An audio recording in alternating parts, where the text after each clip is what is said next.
Chapter 6: How to Make People Like You Instantly.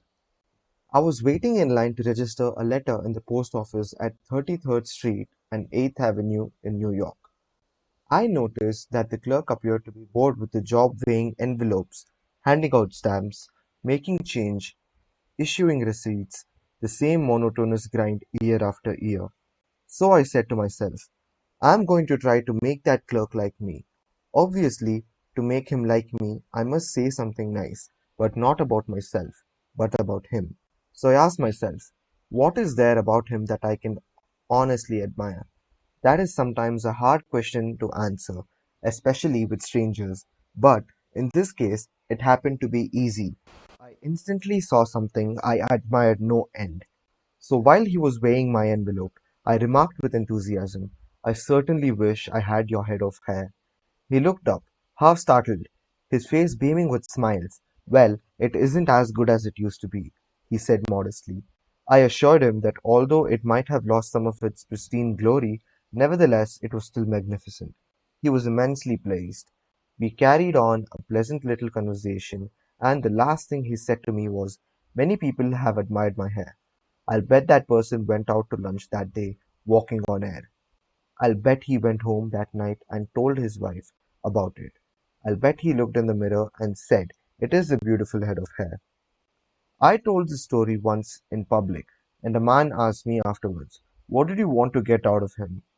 What was I trying to get out of him? What was I trying to get out of him? If we are so contemptibly selfish that we can't radiate a little happiness and pass on a bit of honest appreciation without trying to get something out of the other person in return, if our souls are no bigger than saw crab apples, we shall meet with the failure we so richly deserve. Oh, yes, I did want something out of that chap. I wanted something priceless, and I got it. I got the feeling that I had done something for him without his being able to do anything whatever in return for me. That is a feeling that flows and sings in your memory long after the incident is past. There is one all important law of human conduct. If we obey that law, we shall almost never get into trouble. In fact, that law, if obeyed, will bring us countless friends and constant happiness. But the very instant we break the law, we shall get into endless trouble. The law is this: always make the other person feel important. John Dewey, as we have already noted, said that the desire to be important is the deepest urge in human nature. And William James said, the deepest principle in human nature is the craving to be appreciated. As I have already pointed out, it is this urge that differentiates us from the animals.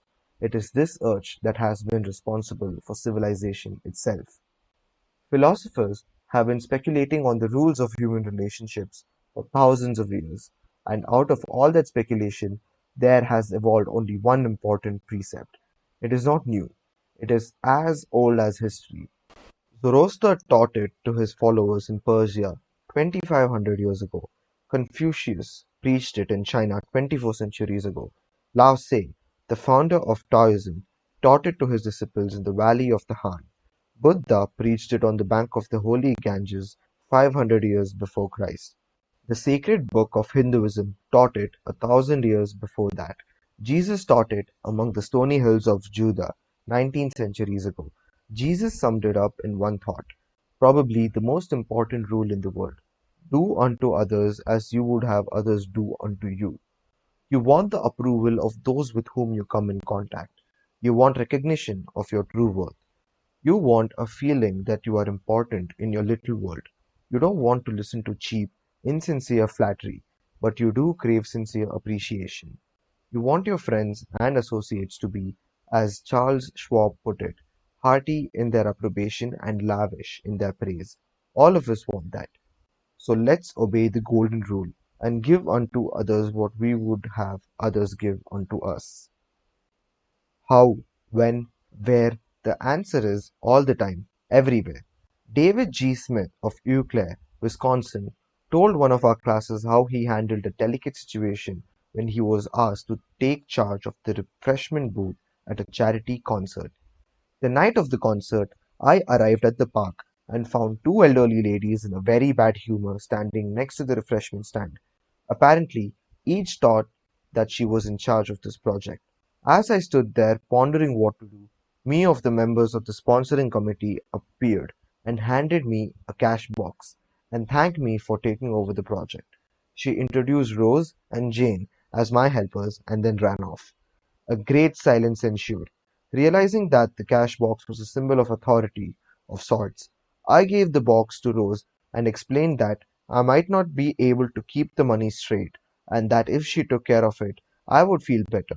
I then suggested to Jane that she show two teenagers who had been assigned to refreshments how to operate the soda machine, and I asked her to be responsible for that part of the project. The evening was very enjoyable, with Rose happily counting the money, Jane supervising the teenagers, and me enjoying the concert. You don't have to wait until you are ambassador to France or chairman of the Clambake Committee of your lodge before you use this philosophy of appreciation. You can work magic with it almost every day. If, for example, the waitress brings us mashed potatoes when we have ordered French fried, let's say, "I'm sorry to trouble you, but I prefer French fried." She'll probably reply, "No trouble at all," and will be glad to change the potatoes because we have shown respect for her. Little phrases such as, "I'm sorry to trouble you. Would you be so kind as to? Won't you please? Would you mind? Thank you." Little courtesies like these oil the cogs of the monotonous grind of everyday life, and incidentally, they are the hallmark of good breeding. Let's take another illustration. Hall Caine's novels, The Christian, The Deemster, The Manxman, among them, were all bestsellers in the early part of this century. Millions of people read his novels. Countless millions. He was the son of a blacksmith. He never had more than 8 years of schooling in his life. Yet, when he died, he was the richest literary man of his time. The story goes like this. Hall Caine loved sonnets and ballades, so he devoured all of Dante Gabriel Rossetti's poetry. He even wrote a lecture chanting the praises of Rossetti's artistic achievement and sent a copy to Rossetti himself. Rossetti was delighted. Any young man who has such an exalted opinion of my ability, Rossetti probably said to himself, must be brilliant. So Rossetti invited this blacksmith's son to come to London and act as his secretary. That was a turning point in Hall Caine's life, for in his new position he met the literary artists of the day. Profiting by their advice and inspired by their encouragement, he launched upon a career that emblazoned his name across the sky. His home, Greba Castle, on the Isle of Man, became a mecca for tourists from the far corners of the world, and he left a multi-million-dollar estate. Yet, who knows, he might have died poor and unknown had he not written an essay expressing his admiration for a famous man. Such is the power, the stupendous power, of sincere, heartfelt appreciation. Rossetti considered himself important. That is not strange. Almost everyone considers himself important, very important. The life of many a person could probably be changed if only someone would make him feel important. Ronald J. Rowland, who is one of the instructors of our course in California, is also a teacher of arts and crafts. He wrote to us about a student named Chris in his beginning crafts class. Chris was a very quiet, shy boy, lacking in self-confidence, the kind of student that often does not receive the attention he deserves. I also teach an advanced class that had grown to be somewhat of a status symbol and a privilege for a student to have earned the right to be in it. On Wednesday, Chris was diligently working at his desk. I really felt there was a hidden fire deep inside him.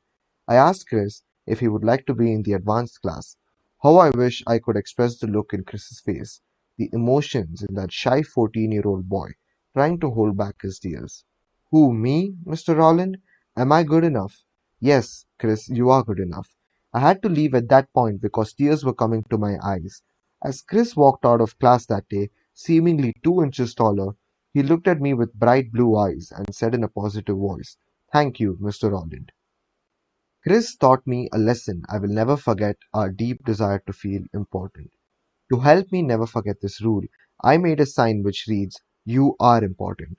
This sign hangs in the front of the classroom for all to see and to remind me that each student I face is equally important.